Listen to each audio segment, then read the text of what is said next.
Praise the Lord. The best wishes to you and your family members in the name of God. దేవుని నామమునకు మహిమ కలుగును గాక. దేవుని నామం పేరట మీకును మీ కుటుంబ సభ్యులందరికీ శుభాభివందనములు. ఈరోజు దేవుని వాగ్దానము. Today God's promise. అంత్యదినముల యందు నేను మనుషులందరి మీద నా ఆత్మను కుమ్మరించెదను. అపోస్తుల కార్యము 2వ అధ్యాయం 17వ వచనం. In the last days I will pour out my spirit on all people.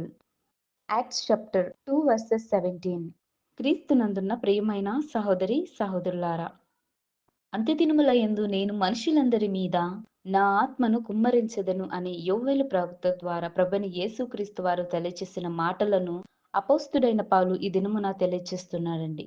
చూడండి, మనము ఇప్పుడు అంత్యదినములో జీవిస్తున్నాం. కడవరి దినాలలో ఉన్నాం. ఏ సమయమున ఎవరికి ఏమి జరుగునో తెలీదు. కానీ దేవుని యొక్క ఆత్మ మన అందరి మీద కుమ్మరిస్తానని దేవుడు తెలియచేస్తున్నాడండి.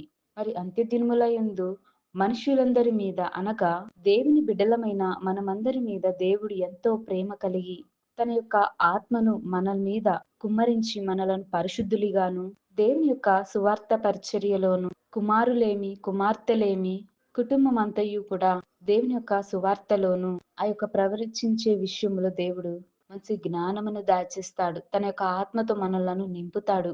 దేవుని యొక్క ఆత్మ మనలను పరిశుద్ధునిగా చేస్తుంది. కనుక దేవుని యొక్క ఆత్మను మనం కలిగి ఉండే వారంగా ఉండాలి. అంత్యదినంలో మనము దేవునికి ప్రార్థించే వ్యక్తులుగాను, విశ్వాసమును కోల్పోకుండా నిరంతరం ఆయనకు ప్రార్థించే విషయంలో కూడా మనం పట్టుదల కలిగి ఉండాలి. చాలా మందిని ఈ లోకంలో చూస్తున్నట్లయితే అంత్యదినములో కూడా మనుషులు తమ ఇష్టానుసారంగాను అనేక విధాలుగా జీవిస్తారు. కానీ దేవుడు అలా కోరుకోవటం లేదు. తన మనుషులందరి మీద దేవుని యొక్క ఆత్మతో నింపుతానని దేవుడి దినవాగ్దానం ద్వారా మాట్లాడుతున్నాడు. కనుక ఈ వాగ్దానం మనందరి జీవితాలలో జరగాలని దేవునికి ప్రార్థించుకుందాం. ప్రార్థన. మహోన్నతుడ, సర్వాధికారి, సర్వసృష్టికి అధికారకర్తవైన యేసయ్య, నీకు స్తోత్రాలు ప్రభువా. నీ బంగారు పాదములకు స్తోత్రాలయ్యా.